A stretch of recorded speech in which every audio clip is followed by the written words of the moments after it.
મિત્રો, હું જીવનમાં બહુ છેતરાયો છું ને એનો સૌથી મોટો દાખલો એટલે મારા લગ્ન થયા ને એ દિવસે મારા સસરાએ મને કહ્યું હતું, ગિરીશ કુમાર, મારી સુશીલા તમારા ઘરને સ્વર્ગ બનાવી દેશે. અને વાત સાચી નીકળી.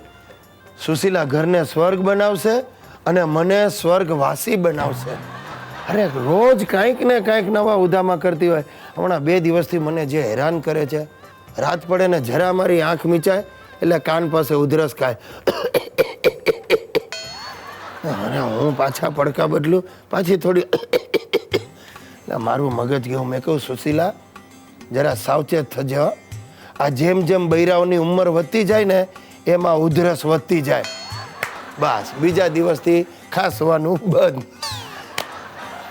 અરે મારા વાલા દીકરા ગિરીશ, જય શ્રી કૃષ્ણ બેટા. 1 મિનિટ, તમે જ મારા બાપુજી છો ને? તો નાલાયક, બીજો કોઈ તારો બાપ છે? અરે એમ નહીં, આટલા પ્રેમથી વાલથી પહેલી વાર મારી સાથે વાત કરી એટલે જરા ચોખવટ કરી એમ. અરે અમે તો હંમેશા તારી હારે વાલ જ કરતા હોઈએ છીએ. તું જ બટકા ભરે છે. જો હવે ઘરમાં શાંતિ રાખો. આજે તારી માની પુણ્યતિથિ છે. અરે બાપ રે, આ ભૂલાઈ જ ગયો. આજે બાની પુણ્યતિથિ છે. તો ચાલો એક કામ કરીએ, આપણે બધા મંદિરે જઈએ અને પછી ઘરે આવીને ભજનો ગાઈએ. નહીં નહીં નહીં, ભજન નહીં. ભજન ગાઈને આપણે તારી માના આત્માને દુઃખ નથી પહોંચાડવું. આ શું બોલો બાપુજી, ભજનથી દુઃખ શેનું થાય? તમે તો કહેતા હતા બાને ભજનો બહુ ગમે છે. જો આપણે કામ કરીએ, આ મહિલા મંડળને બોલાવીને ભજનો ગવડાવીએ. નહીં, મહિલા મંડળને નહીં. અરે ભાનુમતી નથી, પછી ભજનની મજા શું આવે? એ બાપુજી, તમારે ભજનથી કામ છે કે ભાનુમતીનું કામ છે? જો તું ઘડી મારા પર આવી રીતે શંકાઓ નહીં કર. અરે શંકા ન કરે, તમારા પરાક્રમો જેવા છે. ચાલ જવા દે બધી વાત. બધાને કહે કે જલ્દી તૈયાર થઈ જાય. તારી માની પુણ્યતિથિ છે, આપણે સેલિબ્રેશન કરીએ. અરે ભાઈ, શું ભરડો તમે! તિથિમાં સેલિબ્રેશન છે નું? એ કામ કરીએ, કાંઈ ના થાય ને તો આજે આપણે થોડું પુણ્ય દાન કરીએ બાના નામે. હા તો ચાલ કર, પુણ્ય કર. 5000 દે મને, મારે પૈસાની બહુ જરૂર છે. તો પૈસાની જરૂર તો મને પણ છે. તારે વળી હાની પૈસાની જરૂર પડી? કેમ નહીં? તમને 5000 મારે દેવા પડશે ને?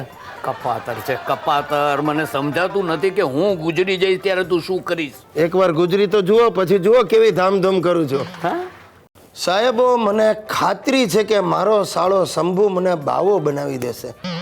લગ્ન પછી મારી બૈરી સુશીલાએ મને ખંખેરી નાખ્યો અને હવે આ મારો સાળો શંભુ રહી સહી બચતનું ઠેકાણું પાડી દેશે. જવાનું નામ જ નથી લેતો. રોજ સવાર પડે ને, શું બનેવી લાલ, આજે કઈ હોટલમાં જશું? અરે ખવડાવીના મારા ગાભા નીકળી ગયા. ઓલા પમદી જે ચાઇનીઝ હોટલમાં ગયા હતા એણે તો મોટું બોર્ડ મારી દીધું છે બહાર, dogs and family of Gujjubhai Girish Kumar not allowed. આવ્યો દેવીલાલ, તમારું કઈ બેંકમાં ખાતું છે? કેમ ધાડ પાડવી જ? હવે ખાતું ખોલાવું છે મારે. ઉધારિયા, તારે હું ખાતા ખોલાવા છે? ગજવામાં ફદીયો નથી, થાપણમાં શું મૂકીશ? હાથ રૂમાલ? એ બનવીલાલ, ગમે તેમ તો તમારો હાળો શું? એ જ ઉપાધિ છે. હું રોજ સવારે ઉઠીને ભગવાનને પ્રાર્થના કરું છું કે મગજની કઢીને લોહી ઉકાળા, એ દ્વારકા વાળા કોઈને ના દેતો આવા સાળા. એ બનવીલાલ, કુલ રહેવા દો હો. આ તો અમારી ભૂલ થઈ ગઈ કે અમારી લાખ રૂપિયાની બેન તમને દીધી. 25000 પાછી આપું છું, જા લઈ જા. ગિરીશ કુમાર, અરે ચૂપ કર, તમે મારી આબરૂના લીરા ઉડાડી દીધા. હવે રહેવા દો. તમે ક્યાં અંબાણી કે અદાણી છો તો તમારી આબરૂના લીરા ઉડવાના છે. હવે ગામડે 40 વારની ખોયડી છે, કોક લઈ જાય તો શું, કોણ ધજા ઉખાડી લેવાનું છે? જો એ સંભુડા, હવે થોડી તોય અમારી આબરૂ છે. આ તમને જોઈને તો ગામના કૂતરાએ ભડકે છે. એ તો ભાયડાના ભડાકા. ક્યાં સોસાયટીના કૂતરા તમને જોઈને લોટિયા લેવા ઉપડે. એ તમારા પ્રતાપે સોસાયટીના કૂતરા હોય હડકાયા થયા છે. હડકવા? હે ગિરીશ રે, તમને હડકવા ઉપડ્યો? અરે તારું નખો જાય, મને શું કામ હડકવા ઉપડે? એ તો ઉપાડવોય પડે. આ સંબંધમાં everybody for love in war. મને ગાંડો કરી નાખશે.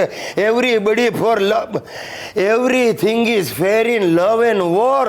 આ તારી આવડી આણે અંગ્રેજીની પથારી ફેરવી નાખી છે. પથરી?